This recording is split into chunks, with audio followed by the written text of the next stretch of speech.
এটা আমাদের এক ঐতিহাসিক মুহূর্ত, ঐতিহাসিক যাত্রা। আমরা ঐক্যবদ্ধভাবে আসন্ন জাতীয় নির্বাচন এবং গণভোটে অংশগ্রহণ করব বলে সিদ্ধান্ত নিয়েছি। ফলে এটা আমাদের এক ঐতিহাসিক মুহূর্ত, ঐতিহাসিক যাত্রা।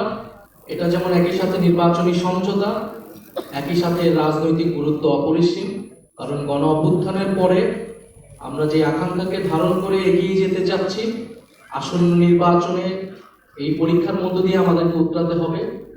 ফলে আমাদের সেই গণ অভ্যুত্থানের আকাঙ্ক্ষিত বাংলাদেশ, আমাদের মহান মুক্তিযুদ্ধের সাম্য, মানবিক মর্যাদা এবং সামাজিক সুবিচারের বাংলাদেশ, এবং আমাদের 1947 সালের যে আজাদীর লড়াই, সকল ঐতিহাসিক লড়াইকে ধারণ করে আমরা এই আসন্ন নির্বাচন এবং গণভোটে একত্রে কাজ করব, ঐক্যবদ্ধ কাজ করব।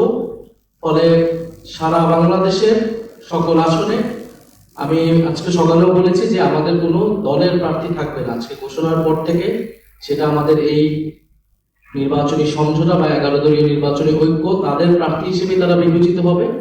এবং আমরা সবাই সবাইকে সহযোগিতার মাধ্যমে জনগণের পক্ষে, ন্যায়ের পক্ষে আমরা এই নির্বাচনকে ফলাফল নিয়ে আসবো এবং বাংলাদেশ সামনের দিকে এগিয়ে যাবে, এটাই আমাদের প্রত্যাশা।